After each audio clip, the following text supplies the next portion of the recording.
Bismillahirrahmanirrahim. Assalamualaikum warahmatullahi wabarakatuh. Waalaikumsalam warahmatullahi wabarakatuh. Waalaikumsalam warahmatullahi wabarakatuh. Oke, selamat datang di podcast Ulama, Ulik Ilmu Agama Part 2, di mana podcast ini merupakan aktivitas kerja dari Departemen Keagamaan BEM Fakultas Teknik yang merupakan sarana untuk berdiskusi mengenai ilmu-ilmu agama. Mungkin sedikit penjelasan ya mengenai podcast Ulama Part 1 sebelumnya itu, kita mengusung tema mengenai spoiler akhir zaman. Kemudian pada part 1 itu kita hanya melalui audio saja dan diupload di Spotify. Dan untuk podcast Ulama Part 2 ini akan membahas mengenai protokol kesehatan dalam diri Rasulullah SAW. Mungkin perkenalan diri dulu. Nama saya Amin Arika Diatama dari Departemen Keagamaan BEM Fakultas Teknik Universitas Islam Bandung. Kemudian ada rekan saya. Perkenalkan, nama saya Aklis Givari Nur Fadilah. Saya salah satu anggota dari Departemen Keagamaan BEM FT Universitas Islam Bandung. Alhamdulillah, di sini juga kita sudah kedatangan tamu atau pemateri ya, yaitu Bang Ilham dari Prodi Teknik Pertambangan. Mungkin boleh memperkenalkan diri dulu Bang, supaya teman-teman teknik kita ketika bertemu Abang bisa saling sapa gitu ya. Oke, siap. Bismillah, Assalamualaikum warahmatullahi wabarakatuh. Waalaikumsalam warahmatullahi wabarakatuh. Perkenalkan, nama saya Ilham Adi Prasetya, dari Teknik Pertambangan ya, Fakultas Teknik Prodi Teknik Pertambangan, angkatan 2016 gitu ya. Asal Bandung sih ya, asal Bandung. Udah ya, mungkin itu aja ya, atau apa lagi nih? Ada pertanyaan khusus lain? Oke, mungkin gimana nih Bang kabarnya sekarang? Alhamdulillah kabar baik ya, baik. Insya Allah baik. Ya masih belum berbeda ya, part 1 dan part 2 ternyata masih kondisi pandemi begitu ya. Iya, benar.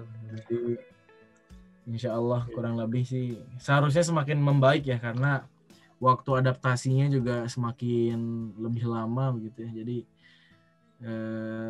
sekarang sih sedang sibuk bagaimana caranya mengoptimalisasikan diri ya, supaya bisa lebih kompeten mungkin ya. Oke, mungkin kesibukan Abang sekarang apa nih Bang kira-kira? Kesibukan ya karena masih berstatus mahasiswa nih. Tentunya tugas akhir masih menjadi prioritas utama. Dan alhamdulillah beberapa amanah di organisasi sudah mulai berguguran nih di kampus. Cuma sekarang lagi tertarik ya di bidang kesehatan ya, atau mungkin tibun nabawi ya, pengobatan kesehatan atau perihal terkait dengan kebersihan ya yang dianjurkan oleh Rasulullah SAW. Jadi kemarin habis ikut pelatihan tentang kesehatan berdasarkan sunnah Islam gitu, yang materinya tuh ada herbal gitu ya, herbalis, sama ini sih praktisi untuk belajar menjadi pembekam ya gitu ya, pembekam atau hijamah gitu. Ya alhamdulillah ya Bang ya, berarti lagi belajar juga lah sekarang ya Bang ya, sambil menyusun skripsi. Walaupun nggak nyambung ya, tapi nggak apa-apa. Mungkin langsung aja ya, tadi sudah disinggung sedikit di podcast Ulama Part 2 ini kita membahas mengenai protokol kesehatan dalam diri Rasulullah SAW dengan tema besarnya yaitu perilaku Rasulullah SAW dalam menjaga kesehatan. Mungkin langsung Aklis. Nah, mungkin untuk menjaga kesehatan tuh sangat penting ya Bang ya, apalagi di era-era pandemi kali ini. Nah, bicara soal pandemi, saya ingin bertanya Bang, apakah di zaman Rasulullah itu pernah terjadi pandemi? Nah, jika ada, bagaimana sih cara Rasulullah menyikapinya? Bismillah. Ini kita langsung ke bahasan materi ya, yang mana itu berdasarkan bab-bab yang mengenai terkait dengan kesehatan di zaman Rasulullah. Sebenarnya kalau misalnya kita berbicara pandemi, di zaman Rasulullah juga ada ya pandemi atau penyakit ya atau wabah yang menyerang penduduk di zaman Rasulullah. Itu namanya penyakit taun ya, mungkin sering dengar juga gitu. Jadi di zaman Rasulullah juga ada atau lockdown yang kita kenal juga gitu. Jadi salah satu ikhtiar untuk membuat penyakit ini tidak meluas gitu ya. Nah, dilakukan juga itu yang namanya lockdown atau PSBB ya, masing-masing daerah gitu. Jadi di daerah yang sudah terdapat ya atau dampak dari taun itu ditutup. Jadi sama sih mungkin kurang lebih sama dengan corona ya, yang sebenarnya kita juga coba ikhtiarkan untuk terkait dengan PSBB gitu ya. Seperti itu sih. Ya jadi memang sudah ada ya di zaman Rasul gitu ya Bang ya. Ya, menular juga sama sih.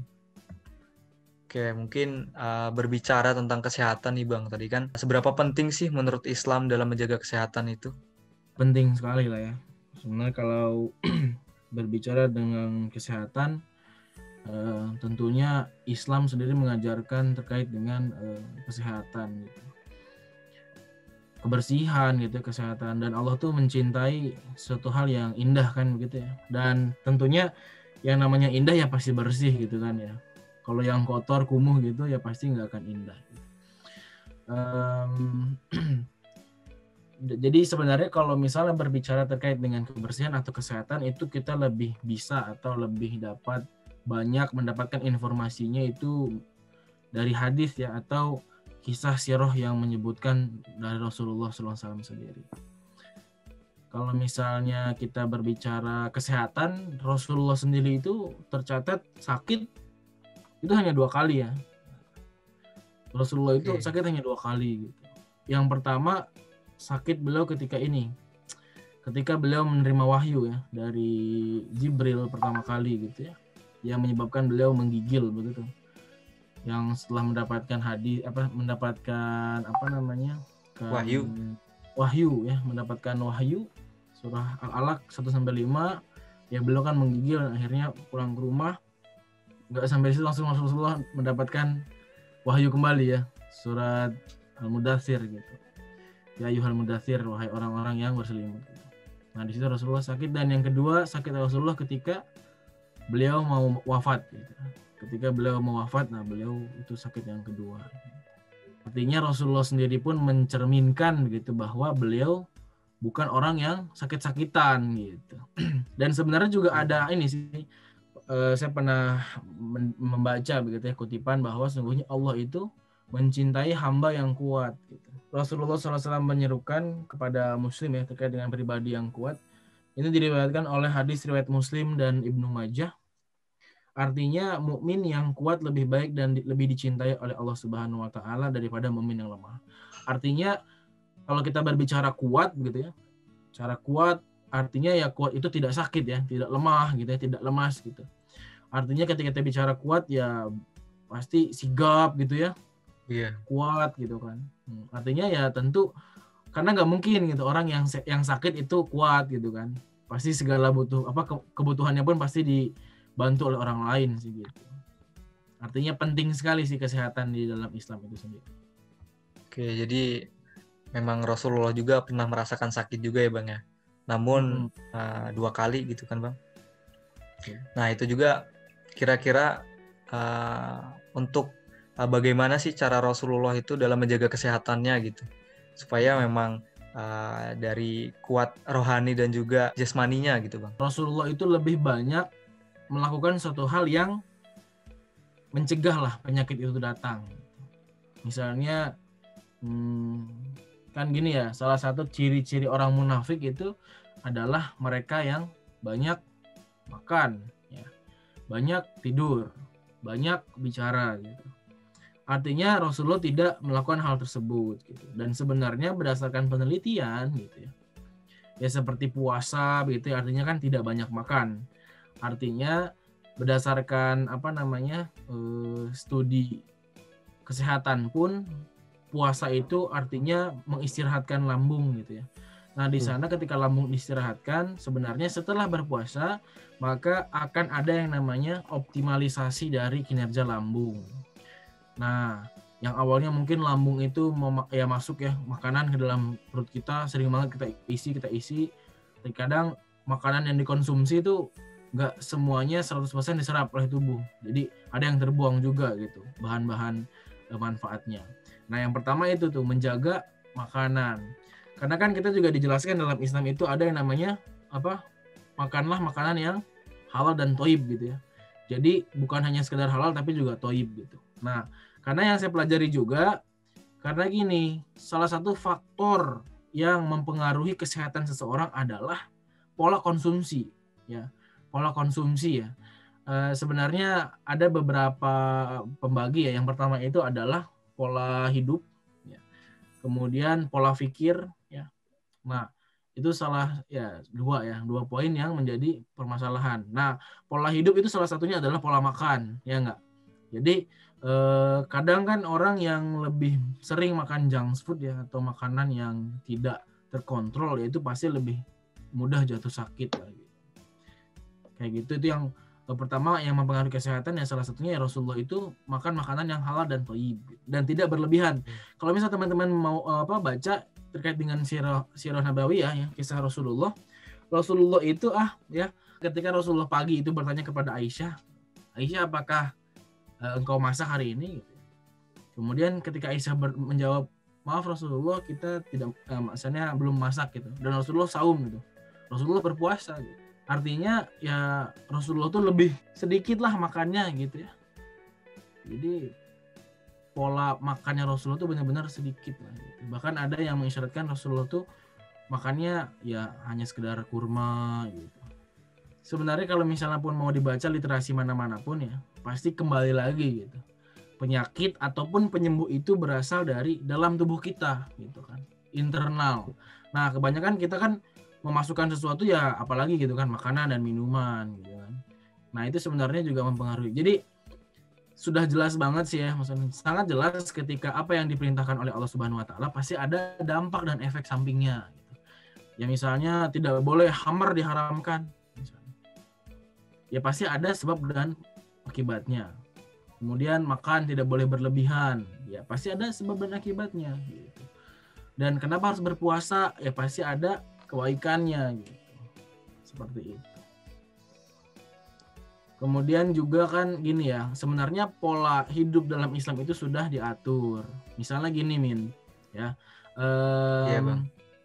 Rasulullah itu sangat membenci orang yang tidur sebelum maghrib atau sebelum sholat isya, dan Rasulullah itu juga tidak suka kepada mereka yang bergadang. Nah, Rasulullah itu nggak suka bergadang, tidak menyukai orang-orang yang bergadang. Maksudnya gini, ya kayak lagu lah ya, bergadang jangan bergadang gitu. Kalau tiada artinya. Jadi maksudnya begini, maksud Rasulullah begini, bergadang boleh nggak? Boleh di masa tertentu, ketika memang ada uzur syar'i, misalnya besok mau perang, ya kan ada strategi-strategi yang dibahas di malam itu, bisa. Okay. Atau ketika itu memang sedang waktunya menuntut ilmu ya, atau sedang belajar, atau sedang ada tambahan. Dan itu pun Rasulullah tidak membiasakan. Kebanyakan Rasulullah itu tidur, jadi sholat isya langsung tidur. Jadi mungkin kurang lebih tidak melebihi jam 9 Rasulullah sudah tidur. Nah, kemudian Rasulullah juga mengisyaratkan bangun sepertiga malam ya, atau bangun awal gitu. Nah, di itu juga ada penelitian mengatakan bahwa mereka yang bangun atau subuh ya, bangun pagi itu yang memiliki pola hidup yang sebenarnya lebih sehat ya. Maksudnya sirkulasi darah ketika pagi itu lebih fresh gitu ya. Udara yang dihirup masih bagus gitu. Sebenarnya kalau misalnya bahas itu pun sangat sangat berkaitan dengan banyak hal gitu. Kalau misalnya kita bahas kesehatan doang pun kita berbicara lagi kepada pola ibadahnya Nabi gitu kan ya. Seperti itu sih. Mungkin Bang, patut kita teladani gitu Bang, di era pandemi ini kan pasti kan banyak protokol kesehatan di era sekarang tuh yang harus dipatuhi. Sebenarnya Rasulullah juga kan sudah mengajari dari jauh-jauh hari gitu Bang. Nah itu tuh perilaku apa saja sih Bang yang mencerminkan gitu Bang terkait protokol kesehatan saat ini gitu. Misalnya cuci tangan kan kita emang sudah terbiasa cuci tangan sebelum wudhu juga kan kita cuci tangan gitu ibaratnya gitu. Jadi sebenarnya kan terkait dengan protokol kesehatan ya 3M kan ya. 3M itu apa aja? Masker, mencuci menjaga jarak. mencuci tangan. Nah sebenarnya kan ini adalah ikhtiar ya setelah pandemi kan. Gimana caranya kita masih tetap beraktivitas tanpa harus ada pandemi atau lockdown gitu kan. Sehingga hadirlah yang namanya adaptasi kebiasaan baru ya, HKB. Adaptasi kebiasaan baru. Nah di situ juga jelasin tuh kenapa harus cuci tangan, kenapa harus pakai masker, kenapa juga harus menjaga jarak. Artinya virus corona sendiri itu bisa terkontrol kalau misalnya 3M ini terlaksanakan. Cuma terkadang ada beberapa pemahaman yang memang tidak tersebarluaskan ya, tidak terfluring dengan bagus gitu kan. Jadi kadang ada juga yang menyepelekan begitu ya, apaan sih harus jaga jarak gitu kan. Karena kebetulan juga saya ini ada saudara-saudara juga ya, saudara atau teman dekat juga kemarin ada yang terpapar gitu kan. Ya itu tanpa sadar kan ya. Dia keluar, kemudian masuk ke rumah ya seperti biasa, tiba-tiba ada hal yang tidak biasa ya dalam dirinya, mulai tidak bisa mencium bau gitu kan. Dan ketika diperiksa itu positif ya, positif COVID gitu. Nah, artinya ada orang sudah 3M pun masih terpapar gitu ya, apalagi tidak melakukannya gitu. Nah. Jadi gini Bang, mengenai hukum-hukum Islam yang berubah nih. Jadi kan pada awal-awal pandemi itu masjid itu pada ditutup.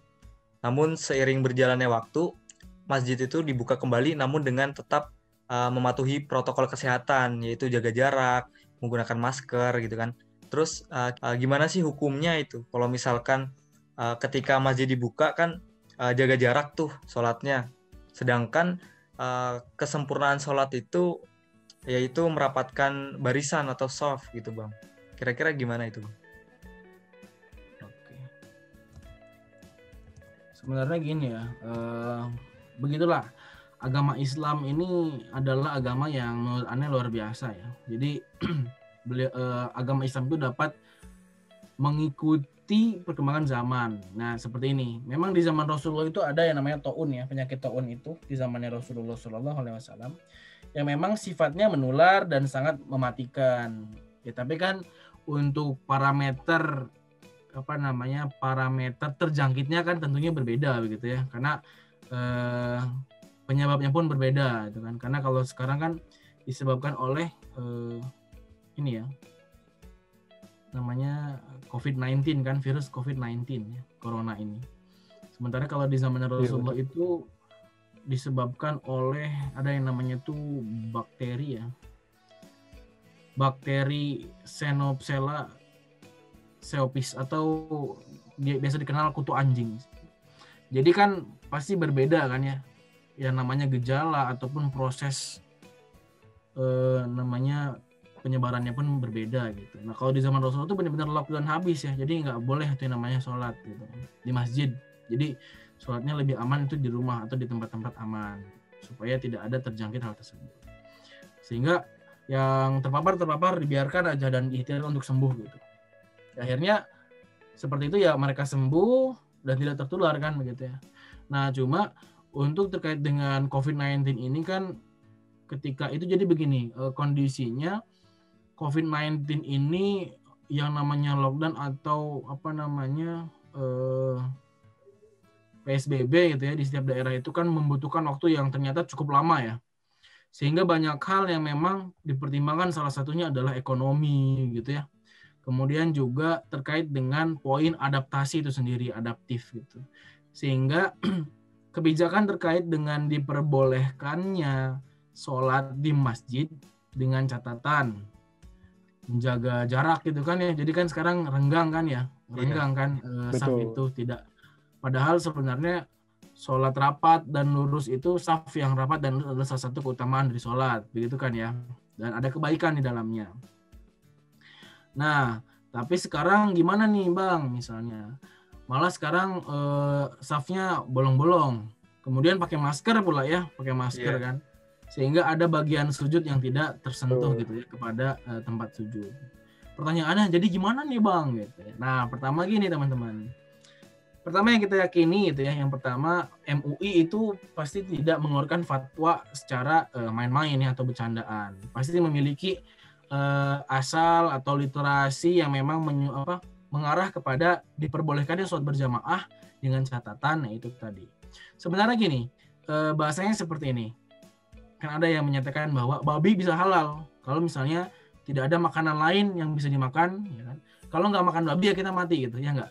Nah, COVID-19 ini sebenarnya gini, karena terkait dengan lockdown atau PSBB yang skalanya terlalu panjang, gitu kan, panjang banget gitu kan, sehingga sangat sulit gitu untuk menumbuhkan hal-hal lain. Salah satunya adalah mentiadakan sholat berjamaah.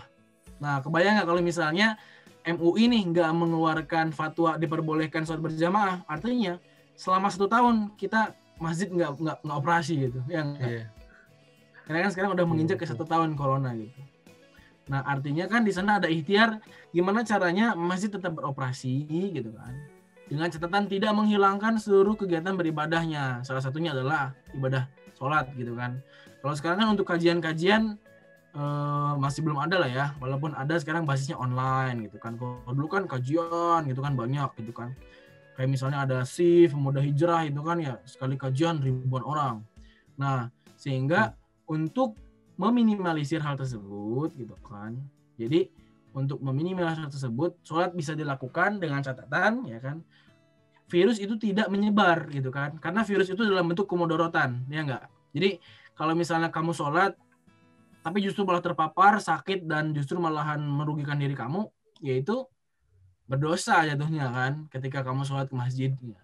Tapi ada sebuah ikhtiar gitu kan. Ada sebuah ikhtiar atau usaha ketika kita ke masjid, sekalipun ada yang kena corona di masjid, nggak terpapar. Kita dengan catatan apa ya tadi, menjaga jarak. Gitu. Jaga jarak. Betul. Dan sebenarnya inti dari 3M itu adalah sebenarnya ada pada penderita coronanya itu sendiri sebenarnya. Jadi ketika sudah merasa, makanya kan kita tuh perlu banget untuk mengenal virus corona kan, COVID ini. Adalah dengan melihat kendala-kendalanya. Kendala-kendala lagi. Apa namanya?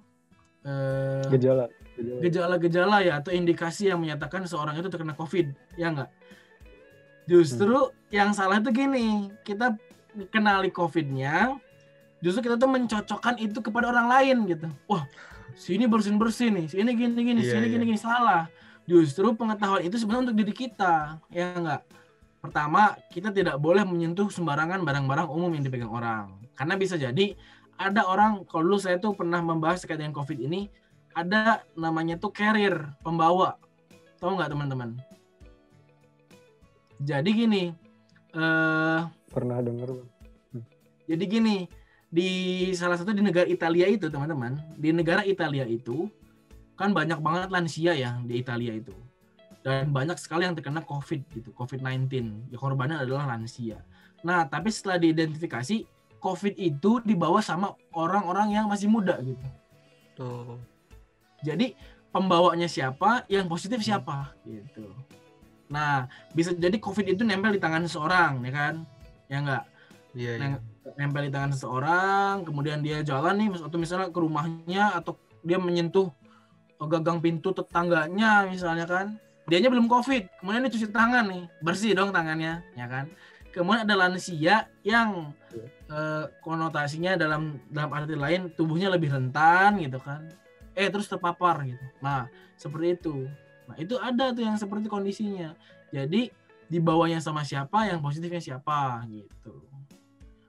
Nah, jadi itu salah satu kan controlling untuk agar tetap bisa gitu ya.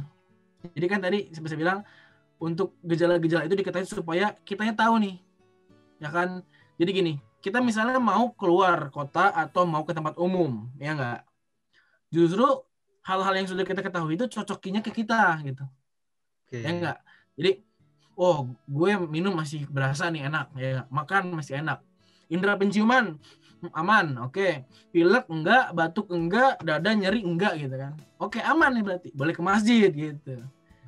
Justru yang kita bukan orang sebenarnya, kita. Nah, dari kesadaran diri kita, kesadaran diri sendiri, kalau misalnya semua umat manusia bahkan ketika hal itu dilakukan kepada dirinya sendiri, otomatis itu adalah tindakan yang menjaga orang lain juga, ya enggak? Benar. Ya kan? Karena pada awalnya masker itu ditujukan buat yang sakit sebenarnya, bukan yang sehat. Jadi supaya virusnya tetap ada dalam dirinya lah gitu, mau itu batuk, mau pilek gitu. Justru yang sehat harusnya nggak pakai masker gitu. Gitu sih. Malahan ada ini, tahu nggak teman-teman?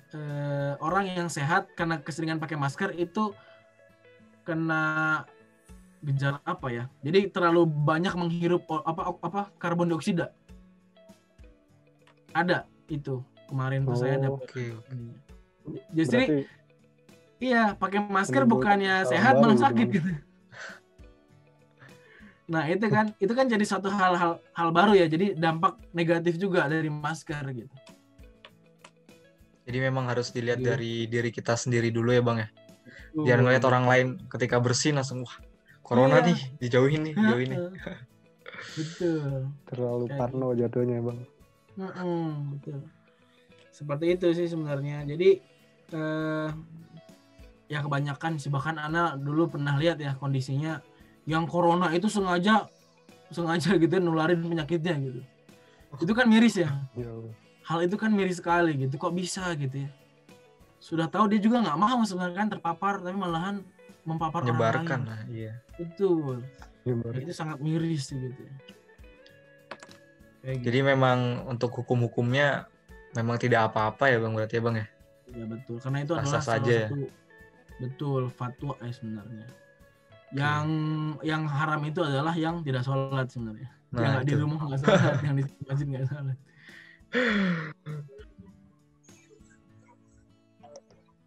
Lanjut ya mungkin ya. Lanjut, Min.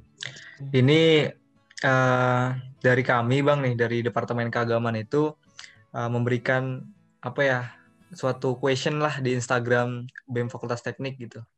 Untuk mahasiswa teknik yang kira-kira ingin bertanya nih mengenai tema yang diangkat ini. Jadi ada beberapa pertanyaan. Yang pertama, mungkin ini ada 3 pertanyaan yang hampir-hampir sama sih Bang, intinya ya. Jadi dari Angelina_Balkis sama Fahri Al-Hakim 22 dan Ayudila 105. Itu mengenai apa saja protokol kesehatan yang dilakukan oleh Rasulullah dan apa saja yang bisa diteladani oleh kita. Jadi mungkin udah dibahas sedikit ya Bang ya tadi ya di awal gitu. Mungkin kira-kira ada tambahan nggak dari Abang gitu? Sebenarnya kan gini ya. Tadi ya terkait dengan kalau di zaman Rasulullah pandeminya kan berbeda ya tadi ya sudah saya sampaikan. Terkait dengan yang menyebabkan pun virus atau bakterinya pun berbeda gitu. Sehingga penanganannya pun berbeda gitu. Di zaman Rasulullah mungkin bukan 3M gitu kan, dan di zaman Rasulullah juga belum ada masker gitu ya. Karena corona ini kan menyerangnya adalah bagian apa? Organ dalam ya atau paru-paru ya, sistem pernapasan. Paru-paru. Sehingga pasti berbeda lah gitu treatmentnya gitu. Adapun kalau di zaman Rasulullah pandeminya itu dilakukan ya tidak tidak datang kepada daerah yang sudah terpapar gitu. Jadi lebih amannya adalah untuk berjauh-jauhan. Kemudian yang sakit-sakit itu disatuin tuh kalau nggak salah ya, untuk ditreatment, untuk disembuhkan gitu. Sehingga ada wilayah yang sakit gitu ya, ada wilayah yang sehat. Dan yang sehat itu haram untuk masuk dalam. Dan yang sakit juga haram untuk pergi keluar. Jadi intinya di dalam itu ada namanya sinergi ya atau saling peduli ya, atau ukhuwah gitu. Ada hubungan antara kita. Yang sakit sudah sepantasnya menjaga yang sehat, dan yang sehat sudah sepantasnya memberi support kepada yang sakit, ya memberikan keyakinan, memberikan kepercayaan atau dukungan bahwa mereka bisa sembuh gitu ya. Jadi tentunya tidak bisa sendiri-sendiri ya, tetap saling begitu ya. Dan yang jelas komponen utama dari sini adalah saling mengerti dan saling menjaga gitu. Itu sih yang paling penting ya. Jadi sebenarnya kembali lagi nih, Islam itu kan mengajarkan kita untuk belajar, ikro ya. Walaupun kita bukan tenaga medis misalnya kan, teman-teman dari ada yang teknik industri, planologi, atau mungkin saya sendiri tambang gitu kan. Nah, itu kan kembali lagi kepada kewajiban kita sendiri perlu mengenal dari COVID itu sendiri gitu. Sehingga kita dapat bijak sana gitu ya. Kita dapat bijak untuk melakukan setiap kegiatan kita di masa pandemi ini gitu. Jadi kembali lagi sih ke kita ya, terkait dengan treatment atau tools, ya, alat-alat yang perlu digunakan atau cara ya atau adaptasi kehidupan baru ini kan perlu sekali kita terapkan. Maksudnya dengan mengikuti aturan ya, alur dari pemerintah, ya itu adalah salah satu jalan terbaik sih gitu.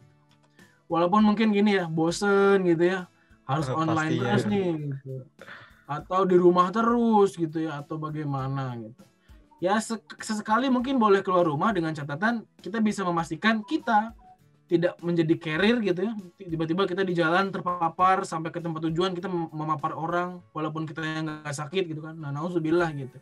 Ya kita asal kita bisa memastikan 3M tadi, 3M yang tadi sudah dijalankan, menjaga diri kita sekaligus menjaga teman-teman kita atau orang di sekitar kita, ya insya Allah gitu. Insya Allah kita bisa bersama-sama melalui COVID ini dengan tenang gitu ya, dan nyaman gitu. Jadi ya sabar-sabar aja lah. Kan ada hikmah lah di balik ini ya. Dulu kan waktu kuliah misalnya yang ngekos susah banget mau pulang ke rumah. Nah sekarang lah manfaatkan lah gitu. Sekarang di rumah terus kan ya. Benar. Mungkin pertanyaan selanjutnya ya Bang ya, dari Anissa Astria. Ini hukum bagi orang-orang yang tidak percaya tentang virus sehingga tidak melakukan 3M. Itu bagaimana Bang?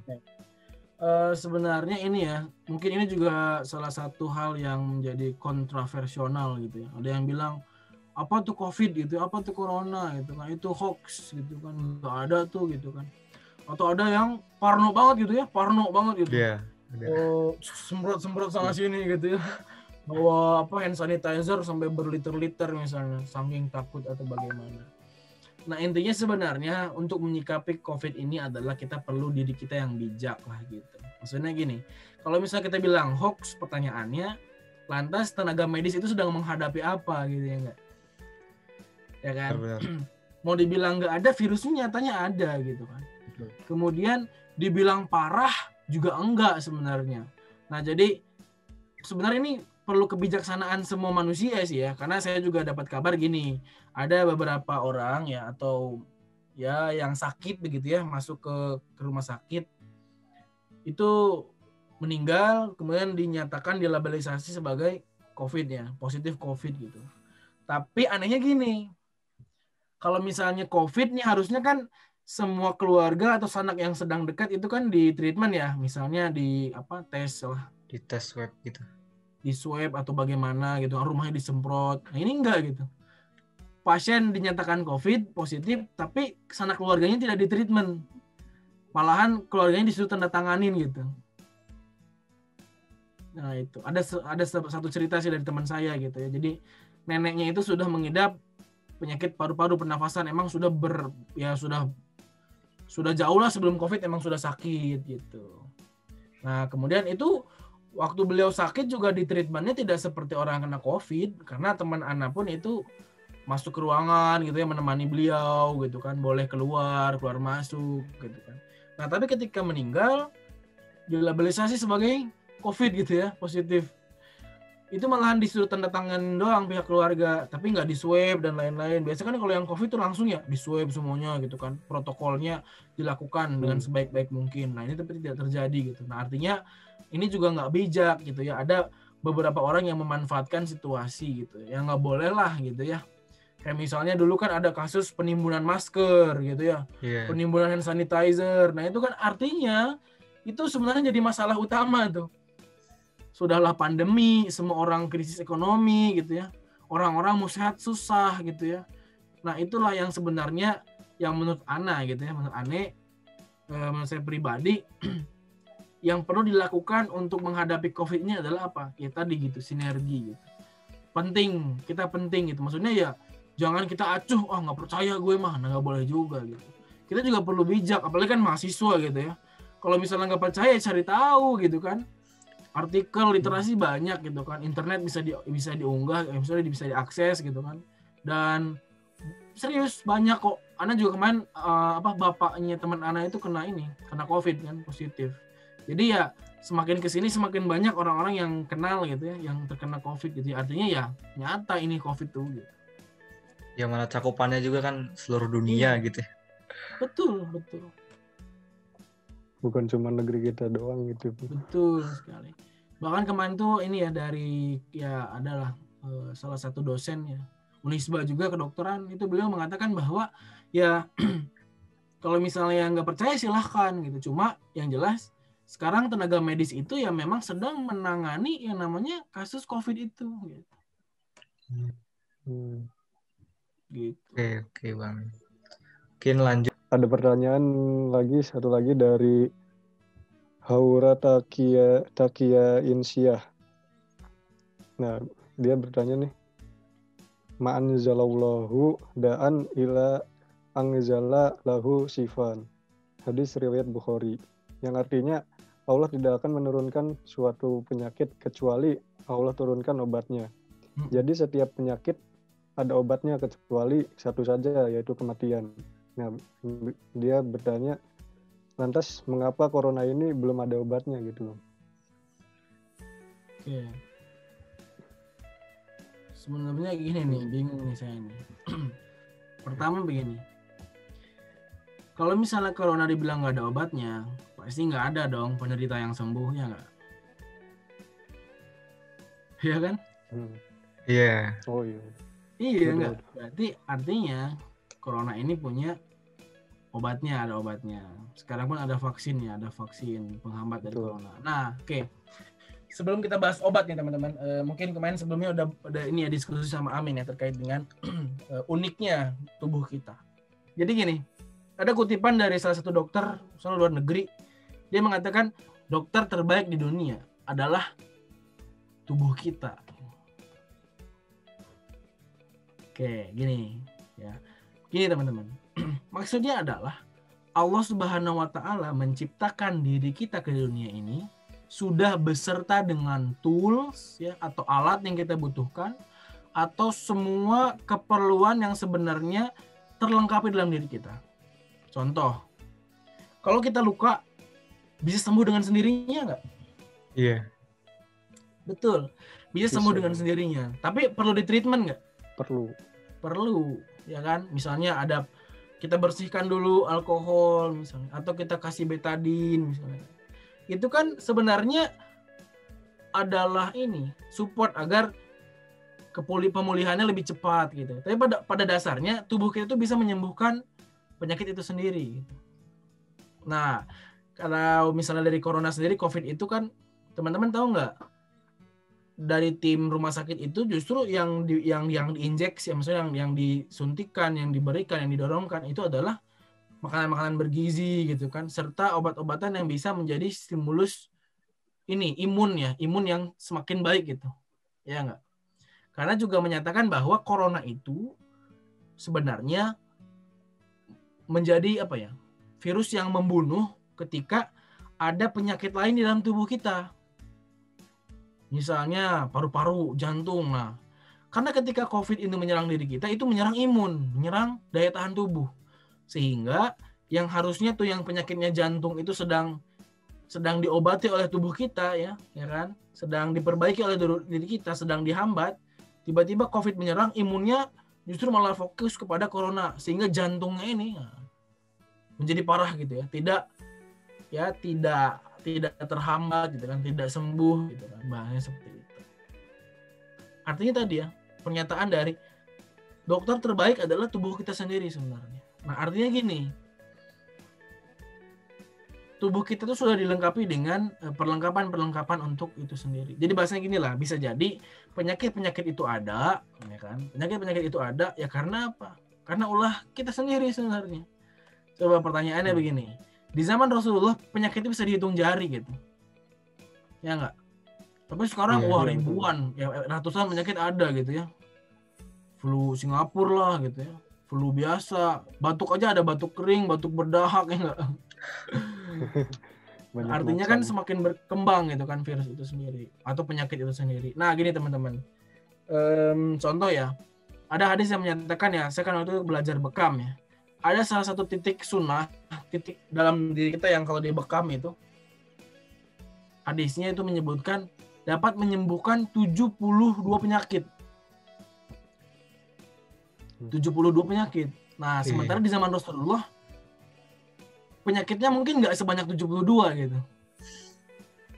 Tapi kenapa bisa disebutkan penyakitnya bisa dapat menyembuhkan 72 penyakit? Artinya penyakit yang banyak ini sudah diprediksi sama Rasulullah SAW gitu.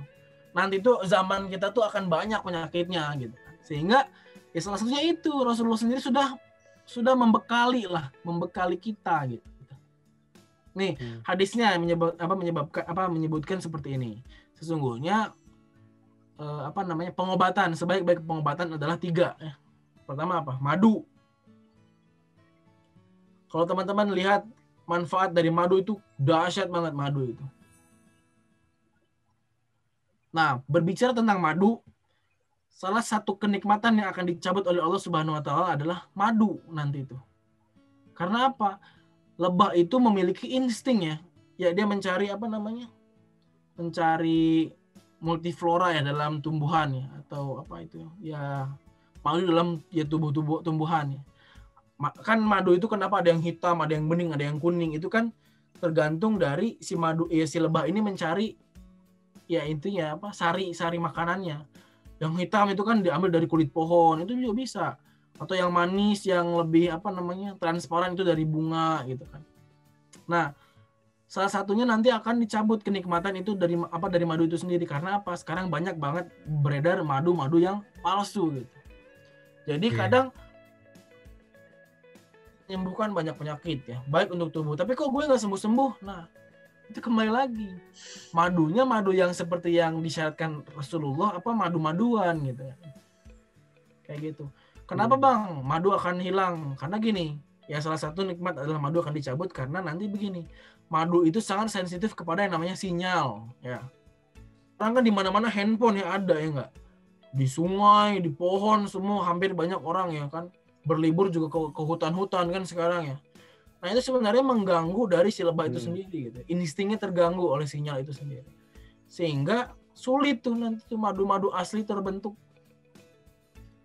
Itu yang pertama adalah madu. Ya. Yang kedua hijamah. Hijamah itu apa? Bekam. Bekam itu adalah salah satu teknik kesehatan yang dianjurkan oleh Rasulullah gitu. Dan banyak sunah-sunahnya dan hadis-hadis yang menyatakan bahwa bekam ini efektif untuk menyembuhkan tubuh kita. Yang ketiga, Anda lupa namanya apa ya? Pokoknya ini gini, dengan besi panas. Jadi besi dipanasin, kemudian ditempelkan kepada tubuh kita. Tapi ini tidak dianjurkan oleh Rasulullah. Karena apa? Karena meninggalkan luka ya, Yang pasti kan ada infeksi, penyembuhan dan lain-lain. Tapi pada dasarnya penyembuhan dengan menggunakan besi yang dibakar itu untuk mentransferkan kalor ke tubuh kita gitu. Ya kalau alat-alat kesehatan ya, yang kayak bentuknya kalung, terus gelang gitu kan, atau kursi pijat gitu ya, sudah ada infrared dan lain-lain. Nah itu sebenarnya konsepnya juga yang kasih tahu siapa? Rasulullah SAW. Kalau dulu kan nggak ada alatnya, nggak ada batu alam dan lain-lain. Jadi besi dibakar, tempel ke dalam tubuh gitu.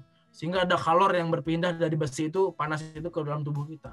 Kalau sekarang kan alat-alat untuk memindahkan kalor ke tubuh banyak gitu. Gitu. Jadi terkait dengan tadi ada obatnya atau tidak, tentunya ada gitu. Tapi belum ketemu.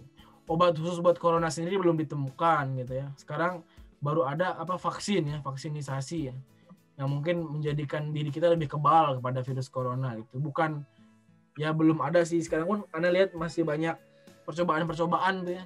Lihat juga berita dicari orang yang sedang terkena corona gitu ya untuk menjadi bahan uji coba gitu. Ya lagi masa percobaan lah sekarang ya Bang ya. Iya betul. Tapi yang insya Allah pasti ada gitu. Allah kan itu kan tadi dijelasin ya. Beliau juga lebih pandai sih sebenarnya yang bertanya itu. Oke, mungkin terakhir ya Bang ya ini ya Bang ya. Untuk pesan dari Abang sendiri nih untuk pendengar podcast ini. Kira-kira apa nih Bang? Mungkin kalau dari saya sendiri gini teman-teman.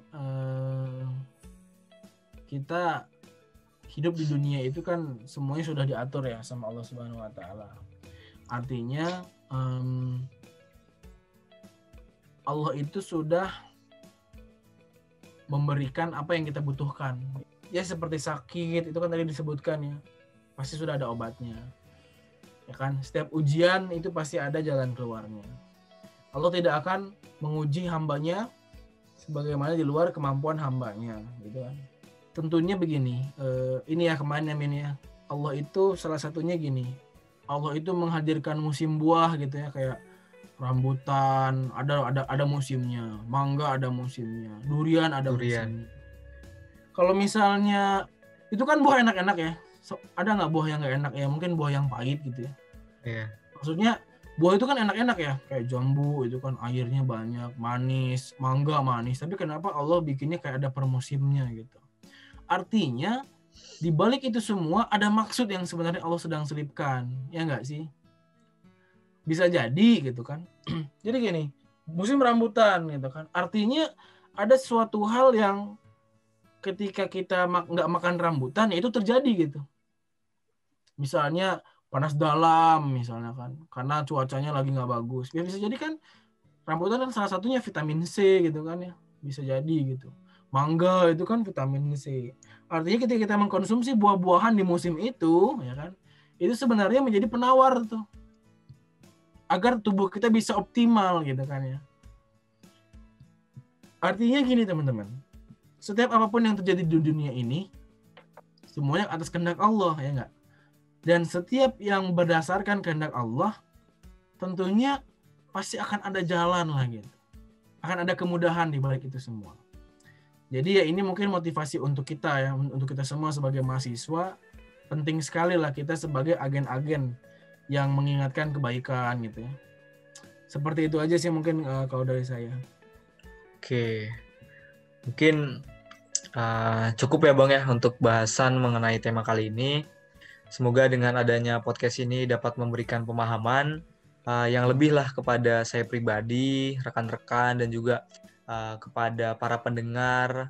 Dan semoga kita selalu berada dalam lindungan Allah Subhanahu wa Ta'ala. Amin ya Rabbal Alamin. Terima kasih untuk Bang Ilham yang sudah meluangkan waktunya. Kita tutup dengan doa penutup majelis. Subhanakallahumma wa bihamdika asyhadu alla ilaha illa anta astaghfiruka wa atubu ilaih. Sekian dari kami. Wabillahi taufik wal hidayah. Wassalamualaikum warahmatullahi wabarakatuh. Waalaikumsalam warahmatullahi wabarakatuh. Waalaikumsalam warahmatullahi wabarakatuh.